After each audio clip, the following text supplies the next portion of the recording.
Hello and welcome back to a new YouTube video. Today I'm doing 25.16 ADC tier list. So, draw content, like, subscribe, and let's get into it. There are only two direct changes towards the ADC role this patch. We saw a buff towards Kalista, primarily towards her AP ratio on E, and a slight AD growth increase. We also saw a nerf towards Varus, a pretty hefty lethality Varus nerf, with a slight compensation buff towards Varus's W. It hasn't done a huge amount to kind of lift on hit up over lethality Varus, but it's definitely quite close between the two.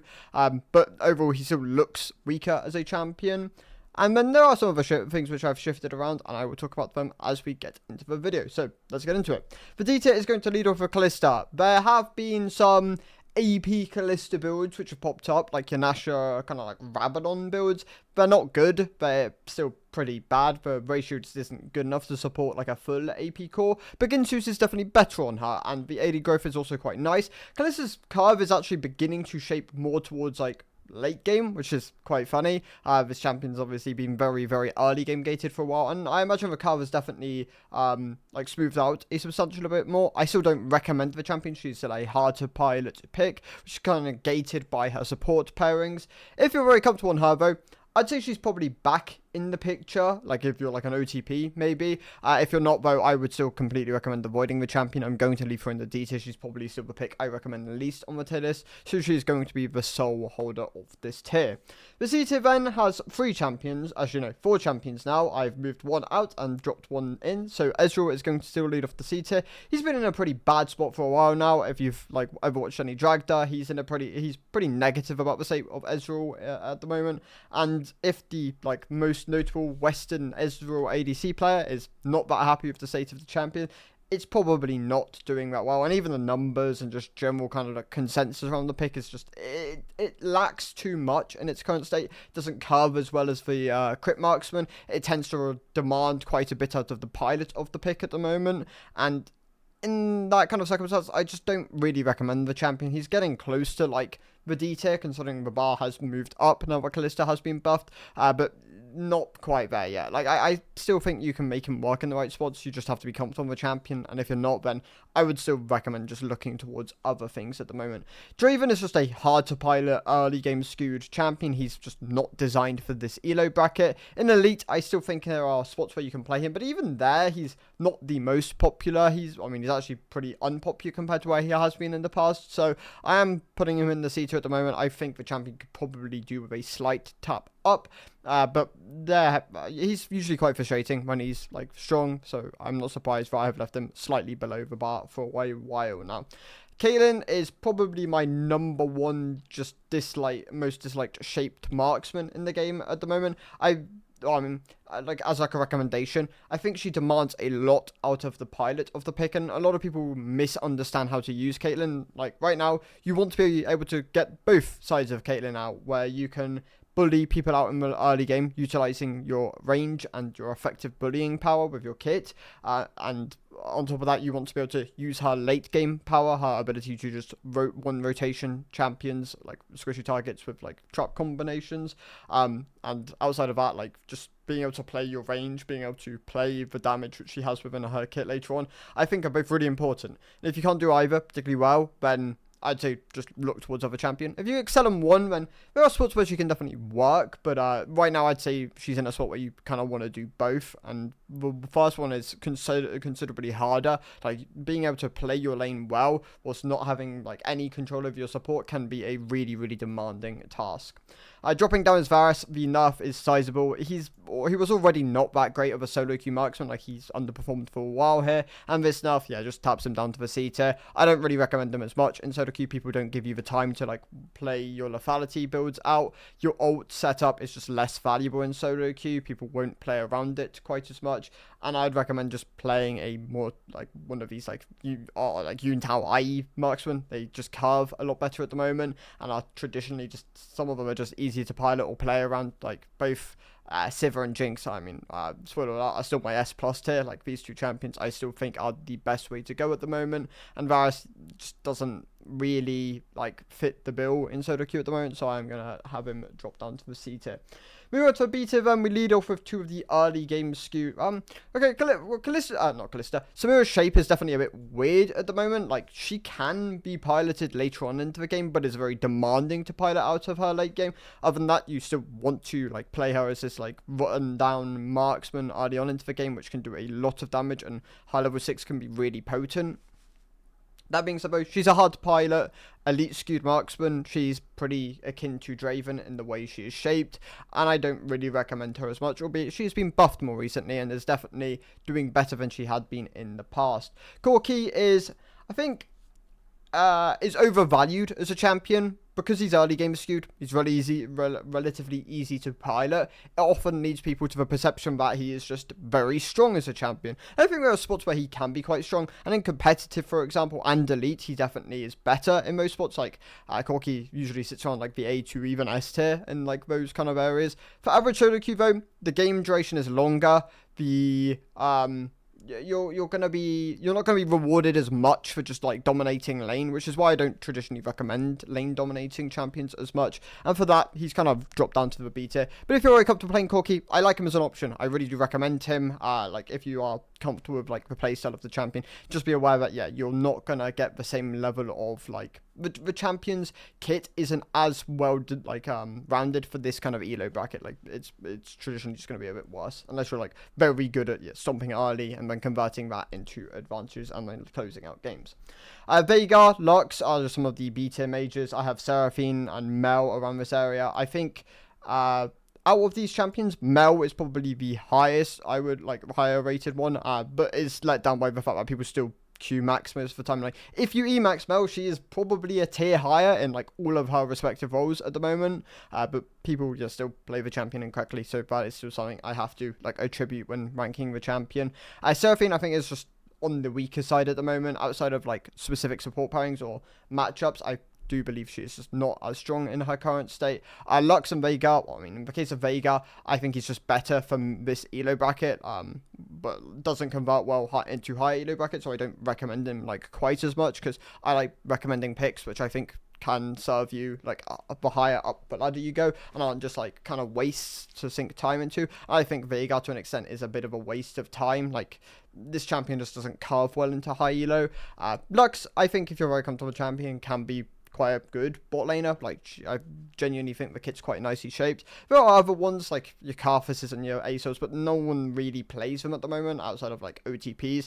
But they are genuine options. Like there are mages which can definitely serve quite nicely as bot laners. Even like some melee champions, like you can still go down the like Cho'Gath route of the past. Like there are genuine like tanks slash bruisers. Like there are things which can work in the bot lane role, and I don't think you need to mentally be locked to just marksman, which is traditionally what you are. That being said, though, like obviously supports and just like general like players in solo queue won't be as open to non-marksman champions. So there's like obvious caveats. Anyway, that was a slight tangent. Moving on to the rest of the B tier, I have Xayah here. I think she could be higher if she wasn't quite as polarizing in what matchup she kind of wants to be played into or what compositions. She is rewarded in those situations, and if you play her as a counterpick, I think she definitely jumps the tier list. But if you play her generally, she just ends up being like this pretty middle of the pack marksman. Aphelios, I still have in the B tier. He's just a hard to pilot marksman. I think he's actually being recognized as like pretty strong at the moment, and is actually beginning to start creeping into pro play, which is good to see, because for a while now Aphelios has been a pretty good champion, and it's good to see that people are starting to approach the pick more. But just be aware that you need to learn the weapon rotations, and I think he can be punishing to play if you are not comfortable being like an immobile marksman in the current like meta in certain regards.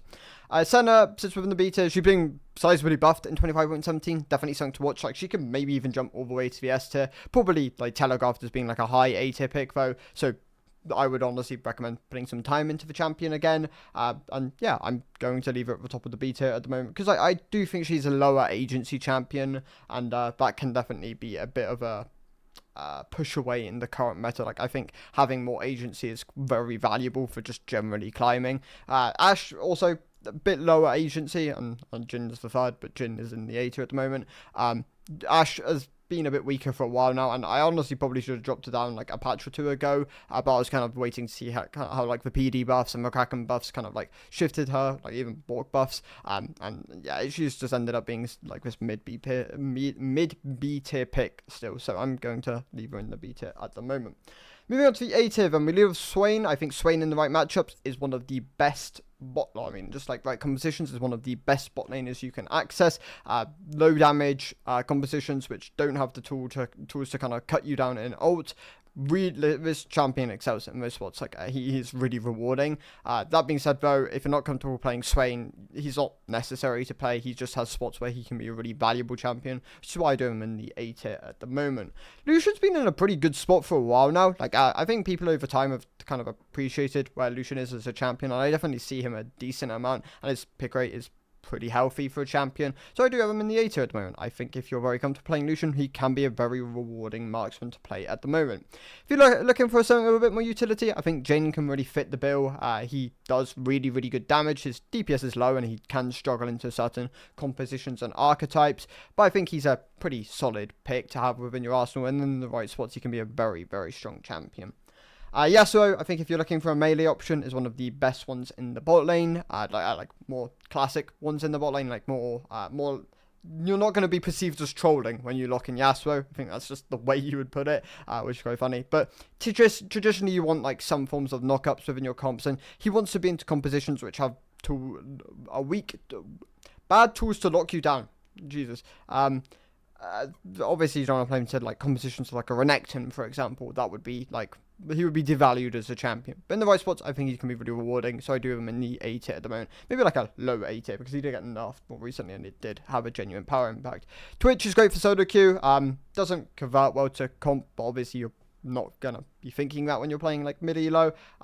This champion, I think, is like, if you understand how to use the invisibility and how to like really cheese certain like gank angles and like fights with this pick, I genuinely think he's in a pretty good spot at the moment, so I do him in the A tier in his current state.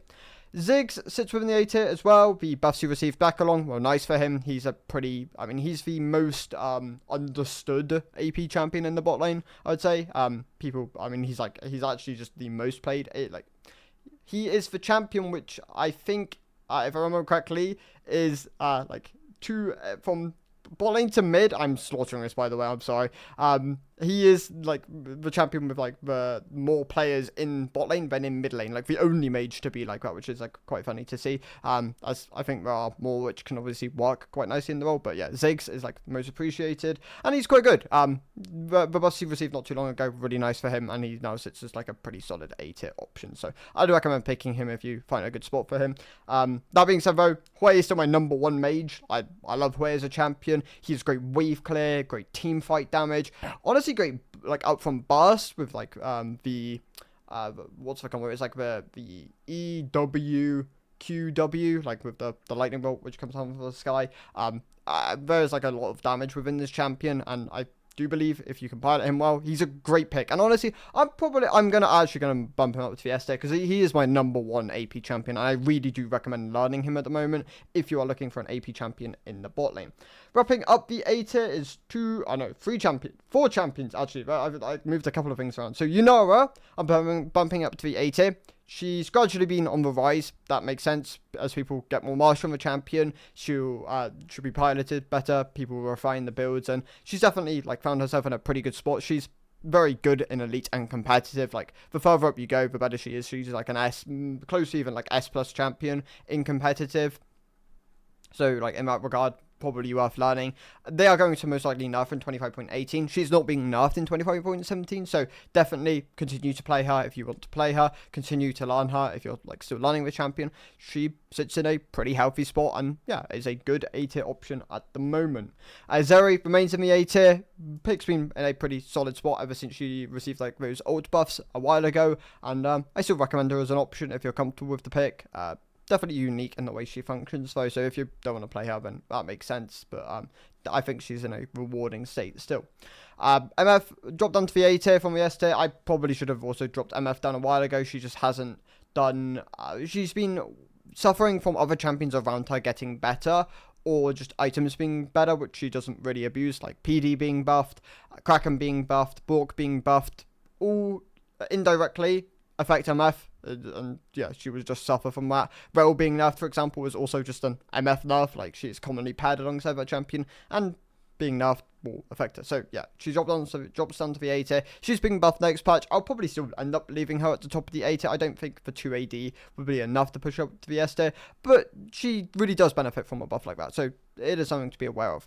Kaiser, I'm actually jumping her from C to A. I should have done this. She benefited from the Kraken Slayer buffs really nicely, but people were still going static for a while, and now that's really like carved back into Kraken. Kraken is by far and away her best performing first item, and she's a pretty solid A tier champion, the most popular ADC in the game at the moment. I wouldn't be surprised if like 25.18 she got nerfed because of like her genuine like strength at the moment. She's decent amount of competitive, pairs really nice with engaged supports. That is also like a double-edged sword though.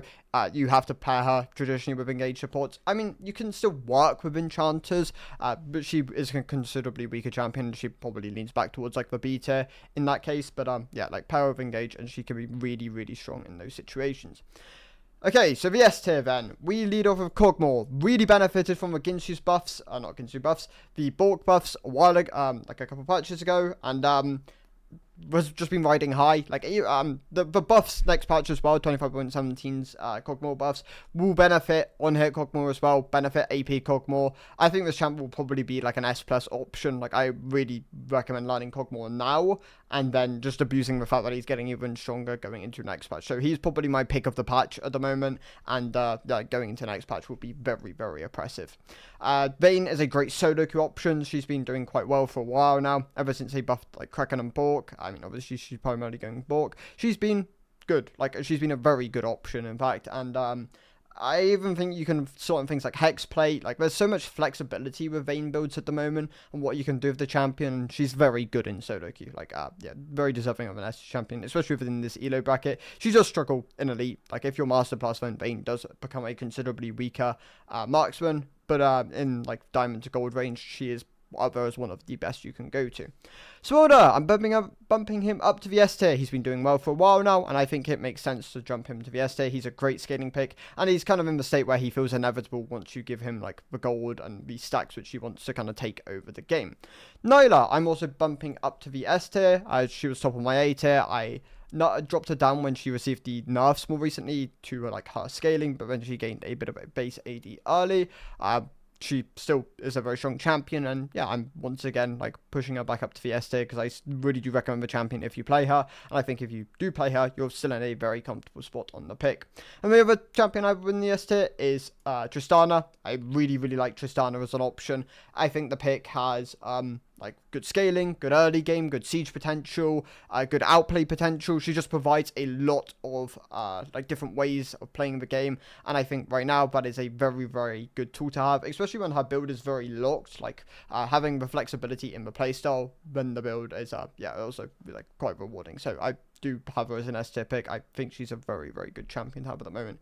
But my two S plus champions are still Sivir, Jinx. I still believe these two picks just give you so much power and snowballing within the game. Like, if you get 1-2 takedowns within the game, these two picks can sometimes feel unstoppable. They can snowball advantages really, really well. They feel in a lot of situations just pretty unassailable in lane. Like, Jinx and Sivir aren't bad laners these days. Like, that was one of the kind of weaknesses they've had in like past iterations, but they have good wave clear, they have good like tools to fight back, and if you ever fall behind, ever fighted on an objective, these two picks really, really like benefit from that. And in the current meta, you are fighting around a lot of objectives, so definitely my two like premier picks at the moment. I really do recommend having them within your arsenal. But things like Kog'Maw really on the rise for next patch, and like having a Vayne for like as like one of your solo queue like outplay picks can be really nice. Hui's a great AP option, but like Ziggs is also a really powerful option in that regard.